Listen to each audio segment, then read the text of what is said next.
What's up, everybody? Welcome to episode 4 of Owen Army Podcast. I'm here with an old friend of mine, Dre. If you ever heard my story about hitting rock bottom, I had literally nothing to my name except the clothes on my back, which were covered in blood, and a pair of Budweiser flip-flops. This man right here is who put those flip-flops on my feet.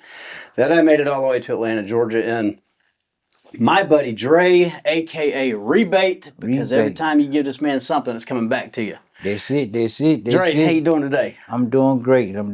Today. I'm glad to have you here. Yes. More than that, I'm glad to have you on this side. We were out there together. Yes, we were. And things changed, and now we're on this side together. Yes. And there's nowhere I'd rather be. Yes. Same. So, I've known you for 7, 8 years now. Right. And I don't know your story. I don't know my story, but I'm here today to tell you. Well, let's hear it. I'm here today to tell you. I'm just, for the first off, I just want to give praise to God. Praise to God. I'm here and been saved from the demons. From the demons, y'all.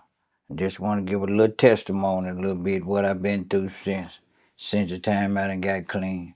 For the first time, I've been clean for 16 months. Hell yeah. Clean for 16 months. Yeah. And the thing that I've been through, I heard to say I would never go back. People say you can't never say never, but I done made my mind up to say, with God's help, I never go back to that. Amen. And one thing I got to say, I wish it would been 10 years earlier to now, but it's never too late. It's never too late. And being a young from Chicago to Memphis, I was born in Memphis and raised in Chicago for a minute till I got about 13 years old, and come from a little dysfunctional family, kind of struggling family. I mean, but as always was kind of raised through foster home parents and this and that, and I got some good teaching from the people, but most of all the people have passed. But I'm here today to tell you good things about struggling through addiction. I hit rock bottom. Rock bottom. I always was a worker and do good things. Was never a selfish, devious, hateful type of person. I just got addicted on drugs, and went down through there for about 15 years. I'm 54 years old now, and so when I first started, I started with marijuana.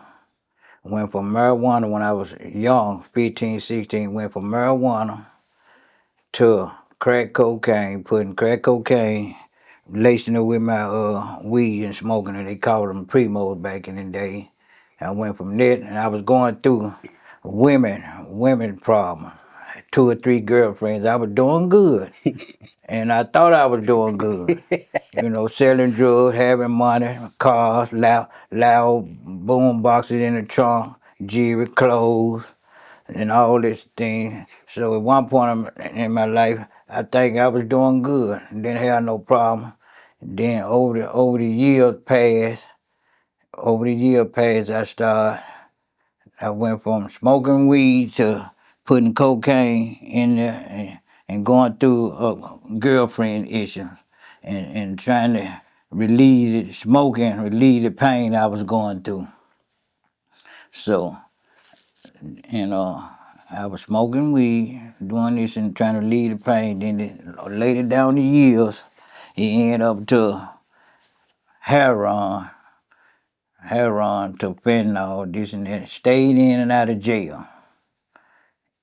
Every 2 or 3 years, I got a diamond. We were selling, back in them days, 15, 16, 17 years, somebody introduced it to me and 2 or 3 other friends.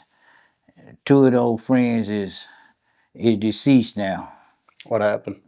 One of them died in the hospital about an aneurysm, and one got hit by a car.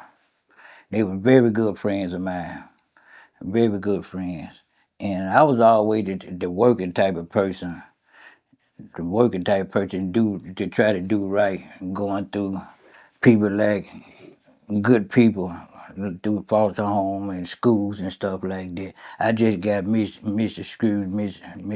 led up in the streets from, if y'all don't remember, you had a story made of 60 Minutes come off of College to Macklemore when it was back in the older day. I think it was the early 80s and 90s. It made 60 Minutes. They were selling the lot of pills. And most of all the old people from my neighborhood, Greenwood and Walker Bellevue, and a man came and introduced us to call his uncle. It was four of us.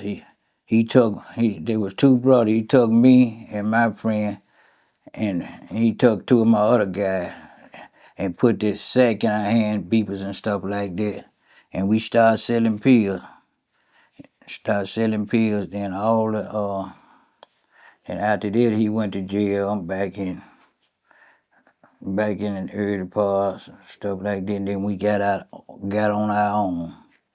Got out there on our own and started doing good.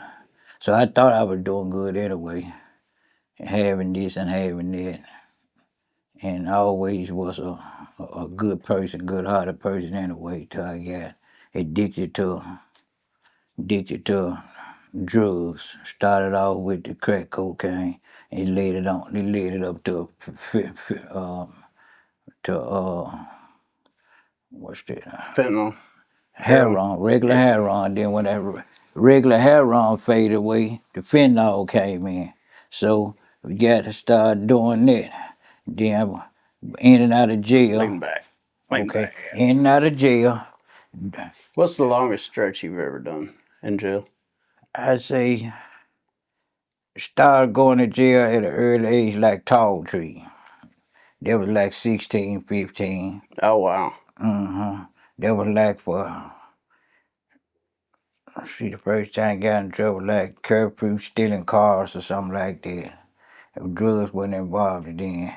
But after that, started going to jail out of 15, out of 54 years on this earth, I done did probably 15 to 16 years out of my life. Really? Yes. So a lot of things I seen in jail, the same thing was going out on the street. What was the longest stretch you ever did at once? The longest stretch I have did like 4.5 years. Really? But it was consistent. Like every 2 to 3 years I go back. That's wild. I never knew you did that much time, and it actually surprises me because you were always a very kind person out there. You don't have an institutionalized bone in your body. No. Like you're probably the nicest guy in South Memphis. You're probably right, and that's how I feel.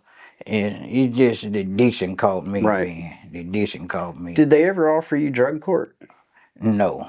Okay. No, I never. I was all the ones to go in. If I get past my parole date, a red date, I'm going to do it. Because I didn't have that much support in jail. Gotcha. You know, younger day I had my own money, but after I started going to jail and didn't have no money, I had to just accept it like it was. I really call myself a refugee when I go to jail. Yeah. Closer to the garbage can, don't let no food fall in. That's how I was, you know what I'm saying?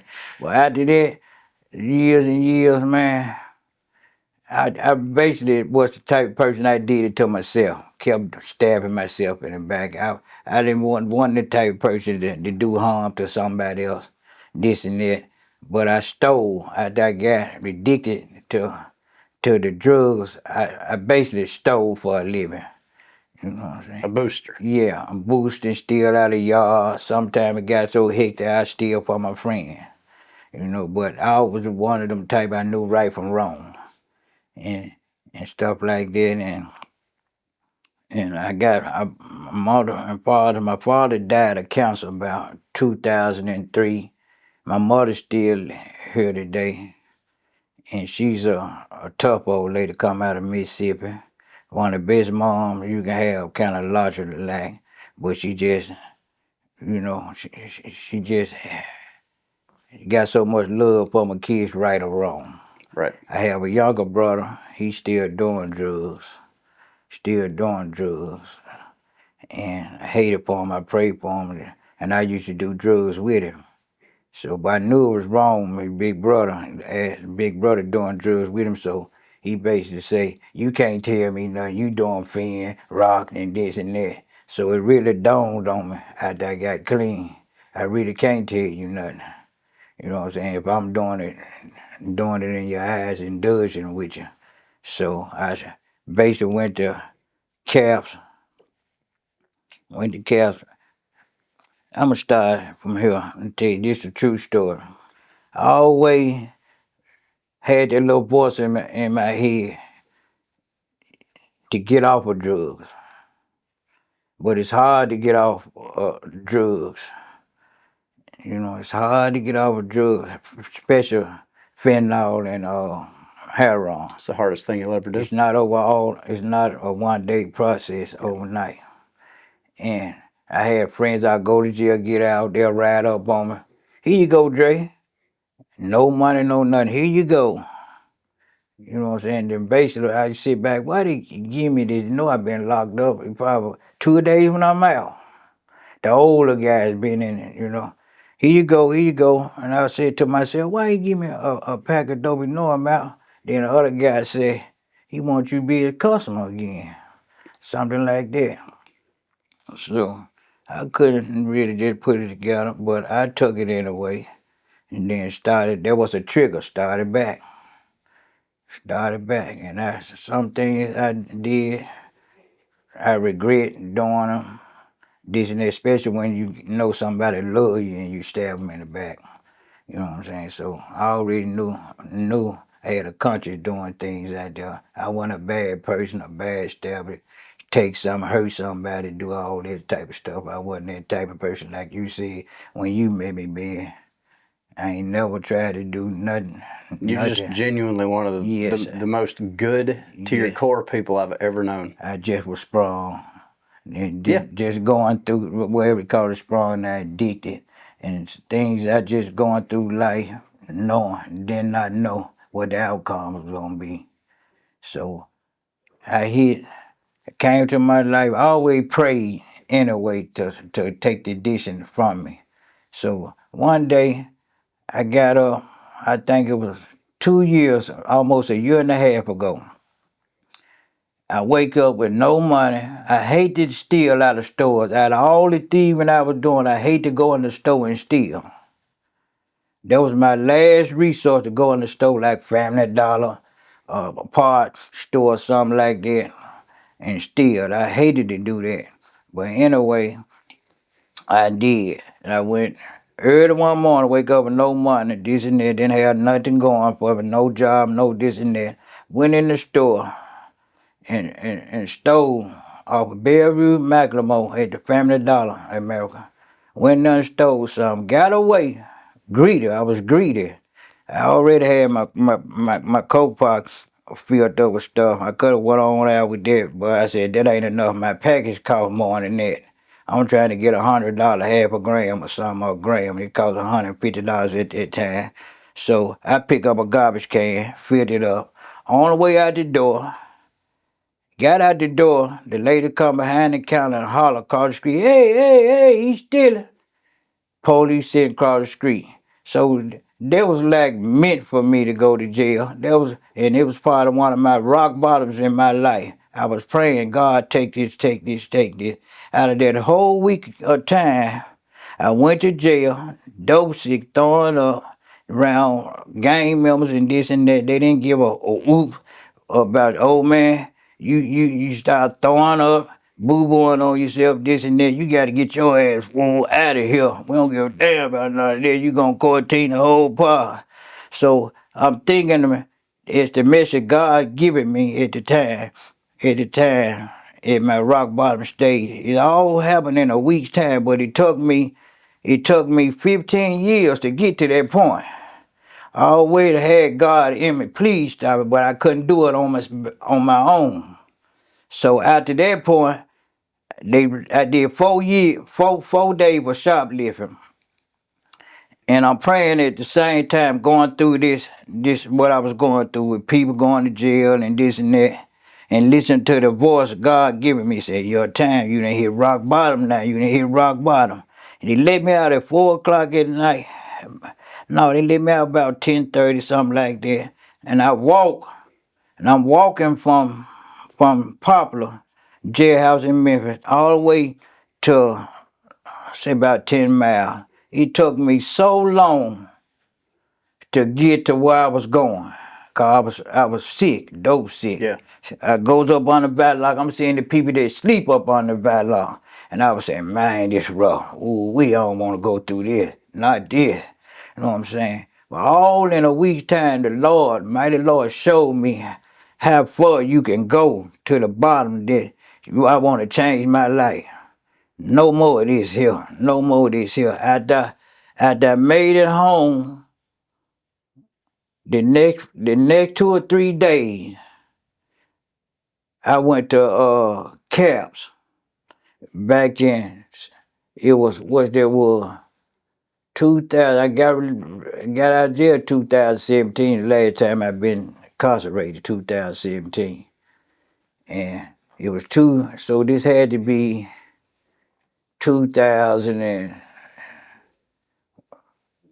2 years from now. It'd be what 2001, 2002, or something like that. 22, 23? Yes, I Yeah. would check myself in the caps. I went on my own, no making, none of that.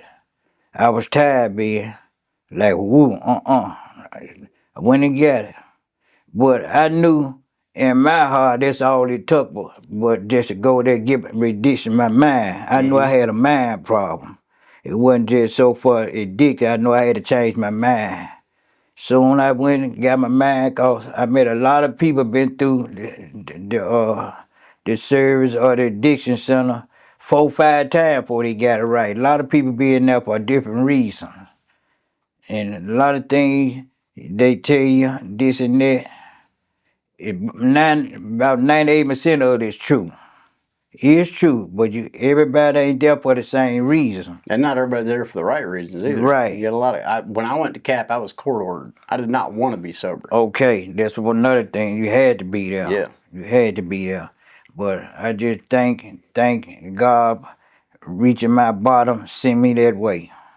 And I got my first start getting clean and getting my mind and this and that. But I had it so much stuck in my heart, it wasn't gonna take number one time.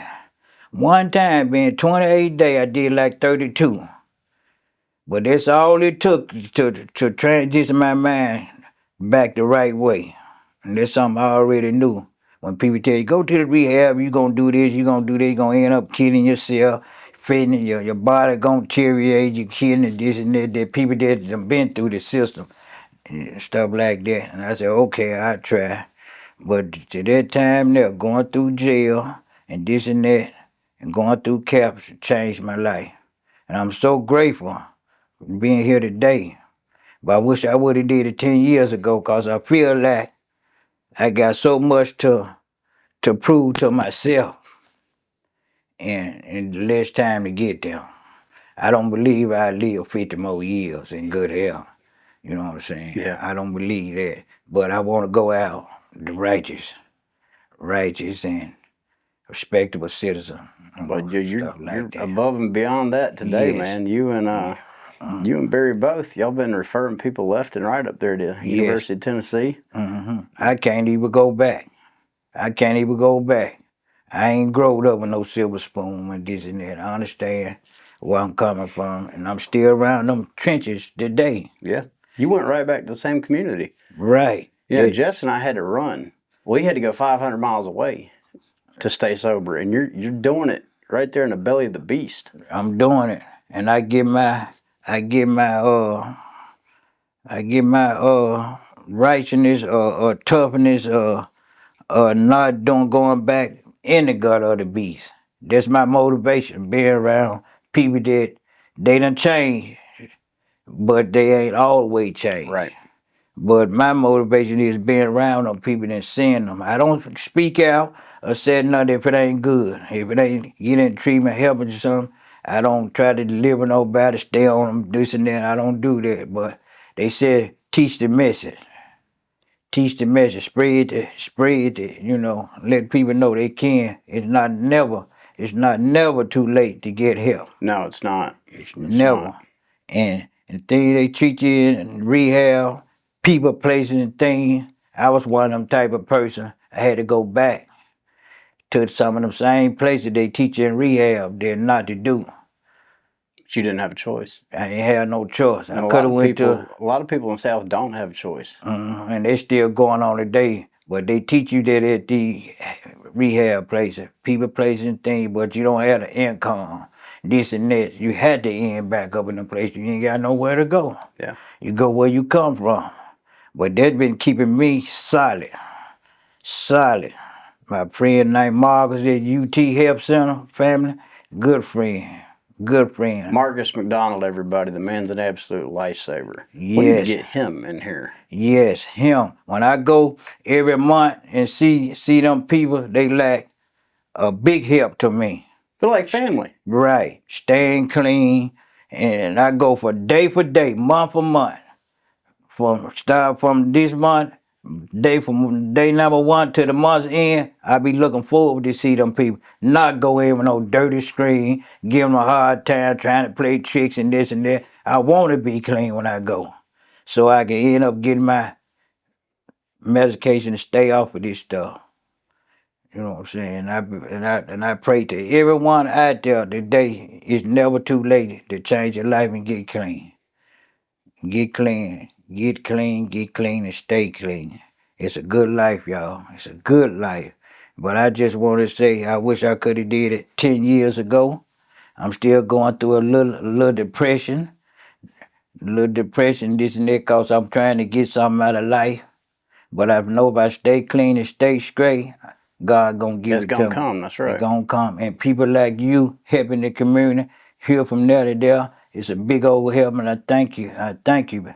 Thank you, Mr. Owen, for doing it, what you're doing, and keep it up, and I want to be a part of it. Man, you're right in the middle of it. And look, dude, I don't know if I've ever thanked you for that pair of shoes, the flip-flops, that you probably stole. But Bobby did. That single act of kindness is something, that was 6 years ago. Can you believe that? Yes. But it's stuck with me ever since then, because I had nothing. You almost had nothing, and you gave me what you had. Right. Just to give me a little bit of hope and put a smile on my face. I just want to say, when you say you was court ordered to go, right? Do you really believe in your heart, if it wasn't court order, you'd be in the position you're in now? No, absolutely not. It was 2014 when I got court ordered to CAP, and it saved my life. So you went to CAPS too? I went to CAP too. I spent 54 days there. I was not ready to be clean, and so I did not complete drug court. I got terminated from the program. They gave me a $200,000 bond and tried to send me to prison.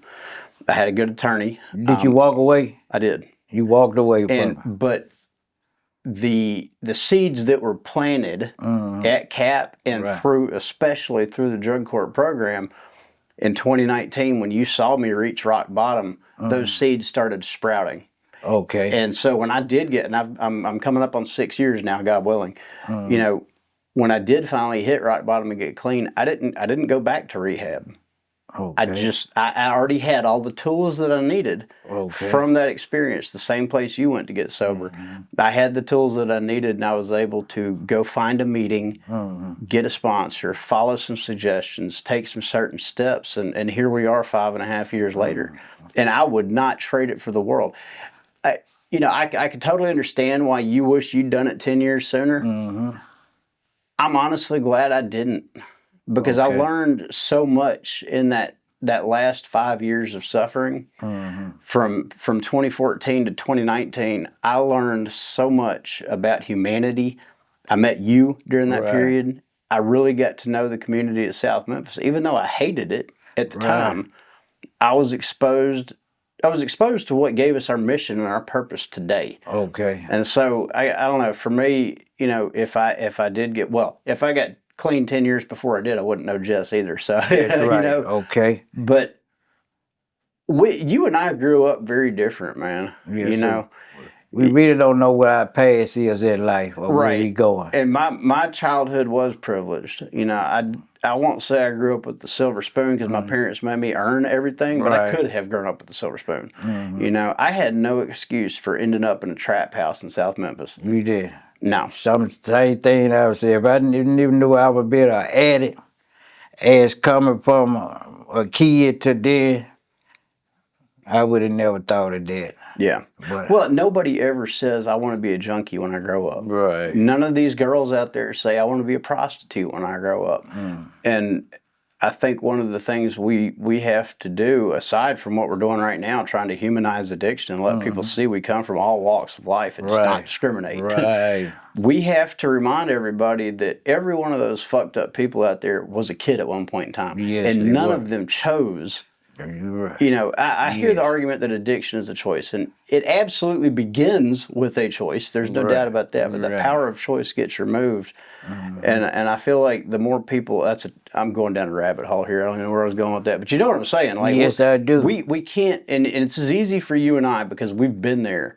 We don't look down on people who are still there. But I want to get to a point where conversations like this are normal to have, and where the average American sees addiction and realizes that could be me. That could be my son. That could be my daughter, my brother, my sister, my dad, my mom. You know, it can happen to literally any of us. And you and Barry both talked about this. Heroin doesn't exist anymore. You know, if it does, I don't know where to find it. I haven't seen it in 5 years. It's all fentanyl. And fentanyl is removing a very important piece of the journey to rock bottom from people. It's causing people to die before they ever suffer enough to hit rock bottom. Because at the end of the day, that's what has to happen. You had to suffer. Yes. You know, from 2017 till 2022, that last run you had, it sucked. And that's what it took for Dre to learn, I got to do different. Yes, it did. And I had to have that same suffering, you know. Fentanyl is removing the ability, nobody lives long enough to hit rock bottom. Let me ask you this. Do you believe at one point in time in your life doing drugs, it was a good thing? Did you feel comfortable doing it? You said you were always of the mind that you wanted to stop. And I was too. Did it feel good? Did I have fun? Absolutely. But I never wanted to live that way. I always wanted to get clean. I dreamed about getting clean. When I would fantasize or daydream about my future with Jess, drugs were never in that vision. You know, I always wanted to get off of dope. Always. So how long have you been, you done drugs, man? So off and on, I did them for 30 years. 30 years. I started at 13, abusing prescription meds. By 14, I was doing meth. Okay. I've been to 14 rehabs. I've been arrested at least 18 times that I know of. I don't know how many times I've been to detox, both against my will and willingly. Hell, I got locked up for 18 months at 15 years old. So how long, out of all together, how much time you have ever done? In your total life? Well, like I said, I kind of grew up privileged, and I was a serial entrepreneur before I became addicted. I always had the resources for good attorneys. And so the longest stretch in jail I ever did was 2 months. And all of it together, how long have you done? 2 years, 3 years, 4 years? All of it combined? Yeah, if we count 14, 15, I've done 2 years incarcerated. So you did 2 years out your life? Yeah. All together? Yeah. I done did at least 15. Yeah. So I'm just glad it's over. You never have to go back. Never. Ever. My whole mind is trying. I started out good till I got addicted. Same here. So now I done turned back good. Yep. And they say, living righteous, you can get something out of it. And I know that's a pure fact. It is a fact. It might be slow, might be rocky, this and that. I go through therapy, and they be saying, what's wrong with this and that? I'm having to do you sleeping in the good, you this and that. And I tell them, I'm just going through the cycle, get back to the point. I want to get something out of life. Yep. I know what's going to happen, this and that. And I'm taking advantage of my good health and strength and this and that. and stuff like that. I had to go to I had to go to CAPS to get insurance. I always thought insurance was a good thing because I have been into treatment won't take you if you ain't got insurance, this and that. And it was a thing with me with insurance. So when I got insurance, I was so happy. If I didn't get nothing out of CAPS, I was happy to have insurance. I'm glad you mentioned that. There's so many resources to the community of what I guess probably everywhere in America, but especially South Memphis, the people don't even know about. You know, we got CAP, we got Serenity, we got Alliance, we got Delta, we got the Hub. You've been to the hospitality hub? Yes. No, like we have all these awesome resources. People just have to know where they're at and how to get to them. You know, and that's one of the things I want to do with this podcast is highlight all of these various community partners that because there's a lot of people in Memphis that, despite how it felt when we were out there getting high, there's a lot of Memphis that does care about us fucked up people that see the value in our lives. And I just want to say, I feel like I done lived the first part of my life compared to 50 years of age, and I'm seeing what's going on with the young people in the next generation. I can see it coming, but me mentioning it to right now, me coming up, I can say I've been through more and seen more and doing more back in my time, doing this and that, to the time that what's coming now behind me. I don't know if it's gonna be worse than what I went through or what. I don't know, but I can just say I just say I got over to see the next generation coming. I thank God for that. It's scary. You know what I'm saying? Yes, it's scary. It's scary. Things are not getting any better out there in addiction. And I'm trying to figure what the next generation gonna be messed up on. I know drugs one thing, and they say they got things out like K7, KD or something. They call it embalming fluid on paper, and crystal meth. I only seen crystal meth when I went to jail, and everybody was doing. I was wondering what is this homemade drug was, and I guess when people locked up, they want to get high off of something. They don't care what it is, but that's why I got turned on to not doing it. But I seen all the blacks basically doing it. And I was wondering what it was. Then when I got to jail, I seen it. So I don't know if that's the next trend's coming. You know, it's weird. And I was one of the very few white people that loved crack back then. In fact, Jess and I were like the only white people in South Memphis, and we loved crack. Since we got clean and have come back to South Memphis doing the work we're doing, I've noticed there's been a huge rise in meth in the black population. See, it used to be very racially divided. The white folks did meth, the black folks did crack, and that was that. You sure and now right. it's like it's flipped. You sure right. You got basically, when I heard it, it's come from the white generation, male. Now it's so far deep on the black. And when I seen it, it was basically on the black. You know what I'm saying? I was like, ooh, homemade drug, this and that, but it's out there. And it's fucking people up bad. And they done start using it together, Finn and crystal meth together, off the loan for this and that. And they started out so young doing it. You know, so I had so many friends. I got so many friends deceased by doing this and that. That's one thing kept me off of it.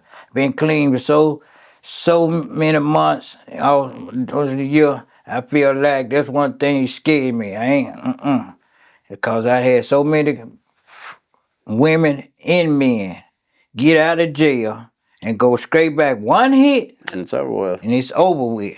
We've had a slew of those in South Memphis lately. A slew of Matter of fact, Maurice, what happened with him? Did he just explode his heart smoking hard, or did he get a hot shot with fent mixed in it, or do we know? Maurice, I feel like he gave himself so many times speaking on what he was gonna do. 7 years, I'm gonna quit. But he was quitting because of somebody else and not for himself. So I feel to me, he asked God to give him this my birthday. I'm gonna quit this and that. It went on for about 7 years that he was gonna quit, but he was quitting for the wrong Wrong reason. He reasons. wasn't quitting for himself. I don't think in no fentanyl, this and that. I just feel like he spoke it into existence Gotcha. till it happened. You know, good guy, and I miss him dirty Yeah, day. that was a heartbreaker. Yes, and mom died right after that. Yeah. I guess thinking about him. Yeah, trying to figure out how to bury him because she thought the army was going to cover it, and when she found out they weren't, So the story I heard is she dropped dead. right, then how she called me over there one day and said, I need you to help me do this and then clean up the room. Next day she just died, didn't wasn't sick or nothing.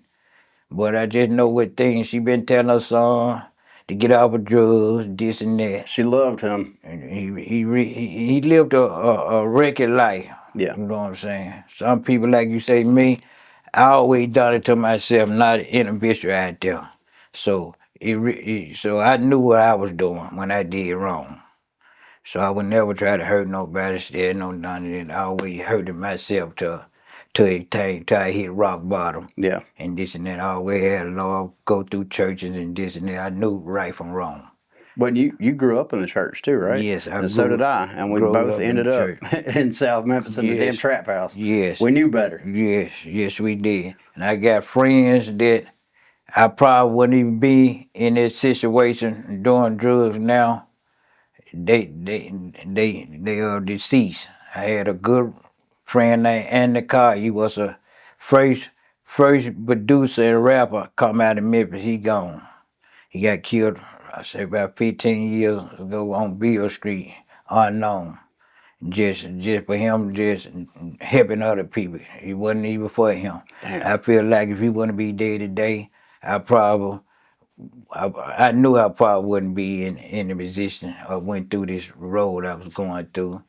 And I had a brother. We started at the same time. I say a brother, a real brother. My name was William Tucker.